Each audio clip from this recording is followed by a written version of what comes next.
નમસ્તે મિત્રો, આજે હું તમને આપણા શરીરના એવા છુપા જાદુગરોને મળવા આવ્યો છું જે લોહીમાં ભળીને આખા શરીરનું કામકાજ સંભાળે છે. આ જાદુગરો એટલે આપણી અંતઃસ્ત્રાવી ગ્રંથિઓ અને તેમના જાદુઈ રસ એટલે કે અંતઃસ્ત્રાવો એટલે કે હોર્મોન્સ. સૌથી પહેલા મળો મગજમાં બેઠેલી પીનિયલ ગ્રંથિને. તે મેલેટોનિન નામનો અંતઃસ્ત્રાવ છોડે છે. આ એ જ રસ છે જે તમને કહે છે કે ચલો, રાત થઈ ગઈ, હવે સૂઈ જાઓ.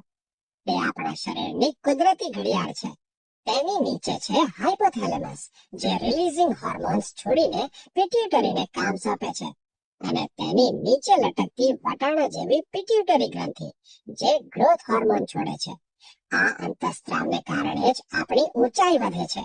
હવે ગળામાં જુઓ, ત્યાં બેઠું છે પતંગિયા આકારનું થાઇરોઇડ.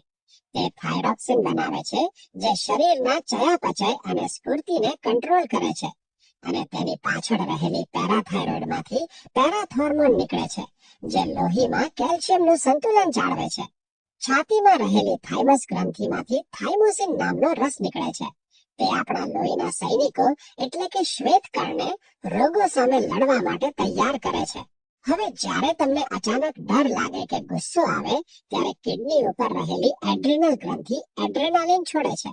તે આપણા હૃદયના ધબકારા વધારી દે છે, જેથી આપણે મુશ્કેલી સામે લડી શકીએ. અને હા, પેટમાં જઠરની નીચે રહેલું સ્વાદુપિંડ ઇન્સ્યુલિન બનાવે છે, જે આપણા લોહીમાં શર્કરા એટલે કે શુગરને નિયંત્રિત કરે છે. અને છેલ્લે નરમાં શુક્રપિંડમાંથી ટેસ્ટોસ્ટેરોન અને માદામાં અંડપિંડમાંથી ઈસ્ટ્રોજન નીકળે છે, જે પ્રજનન તંત્રના વિકાસમાં અને ગૌણ લક્ષણોના નિર્માણમાં મદદ કરે છે. જોયું ને મિત્રો, આ નાનકડી ગ્રંથિઓ અને તેમના અંતઃસ્ત્રાવો વગર આપણું જીવન શક્ય નથી. આભાર.